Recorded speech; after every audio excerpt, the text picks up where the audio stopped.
So taking this shape and putting it next to this shape gives me a lot of contrast and can be beautiful. Another contrast that's happening here that you see is that we're still in the pink family, but we have different shades and hues going on. One other important consideration is your greenery. We have some eucalyptus in here, we have some taller pieces, so we're playing with our height versus our shorter pieces. We want to give visual interest for draping, or what it's called cascading here as well. Greenery is really interesting because it breaks up your floral. It also oftentimes has scent. This eucalyptus smells delicious. You could use herbs that have a totally different scent. If you're going for more of like a homey feel, you could always use some basil or maybe some mint. And then look at this texture. It is amazing. Greenery is really, really fabulous when it comes to texture. So you want to mix all of these elements together. And what do you put them in? You have to have an awesome container. So I've pulled a couple of containers that I really like.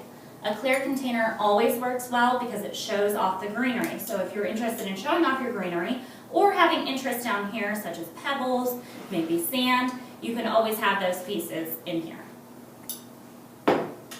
I also pulled a white pitcher.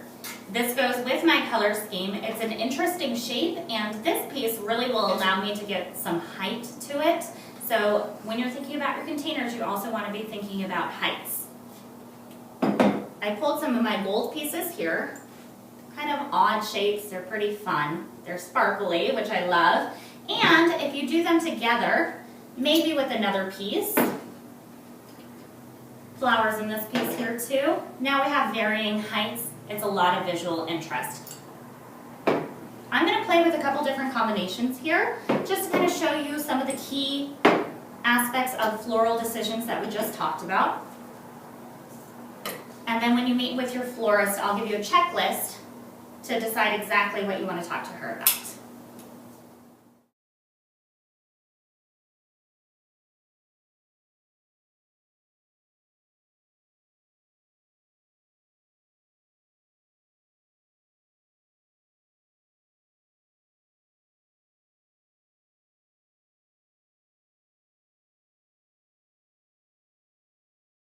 Here we have an example of all of the pieces that we just spoke about. We have all different hues and shades in our color scheme.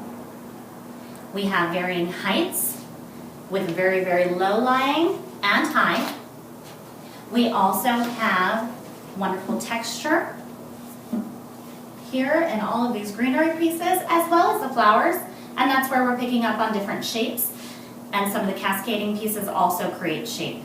We've created a unique look with unique containers. We could also add embellishments at any point if we wanted to.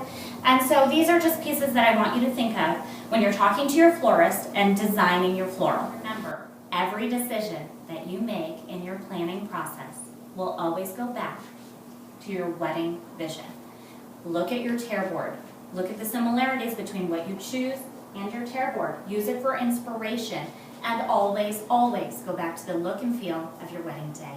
Happy planning, and I'll talk to you soon. Bye-bye.